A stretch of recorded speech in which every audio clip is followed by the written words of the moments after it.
All right, Ryan, Crutchfield Automotive, 17 Silverado.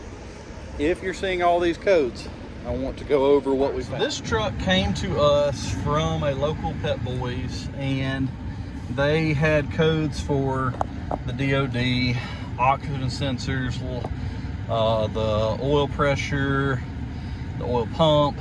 There were codes galore in this truck, and it was running pretty badly. It was running at about 450 RPM at idle. But if you gave it just a little bit of throttle, it would smooth out. And every now and then, this truck would smooth out on its own. It would run better, okay? You can see it's running perfectly now, idle's fine. So the main codes we had were lots of upstream oxygen sensor codes, both banks, okay? What Pet Boys had told him, they had told him that he was going to need DOD work, internal engine work, which is why they referred to us, so we could handle that. We got it here, it said something's not right. Even if DOD was acting up, it shouldn't run like this at idle, okay? So what we ended up finding, the two upstream oxygen sensors were completely inactive.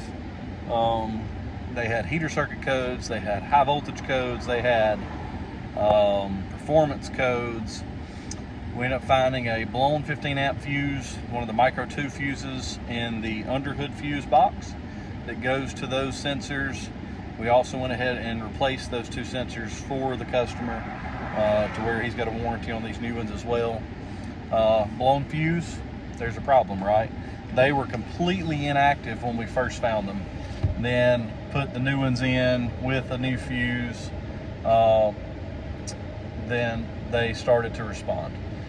Reset our fuel trims, reset the idle, and the truck runs beautifully now. And even so, I don't know that we would have had to reset the fuel trims, because the fuel trims were actually showing good on live data, which is weird considering how it was running, but it would never go to closed loop. Okay, so closed loop fuel.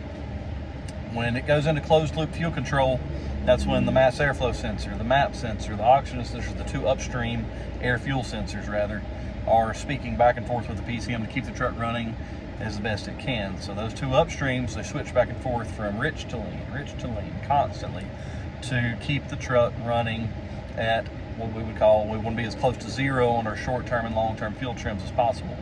This truck, it couldn't run on closed loop because the two downstream or the two upstream oxygen sensors, the air fuel sensors, they were not responding at all, okay? So they couldn't speak to the PCM. PCM would leave it in open loop, truck would run like junk. So if you're getting all those codes and you've got these DOD codes, make sure if the truck's idling, there's no misfires. There were no misfires at all on live data. I could shut injectors off one by one and nothing would change. Several things that were just didn't add up. So we went to the air fuel sensors, which were the ones that were complaining the most. So if you've got those codes and you've got DOD codes and you've got the ability to look at live data, see what those two upstream sensors are doing. Because if they're not functioning correctly, the truck's not going to run right. It's not going to run correctly at all. It's going to run horribly. Just be sure before you go tearing into an engine, trying to chase something that is completely, it's a symptom of those sensors. So just a little hint, hope that helps, and maybe it'll save somebody some headache down the road. We'll catch you on the next one.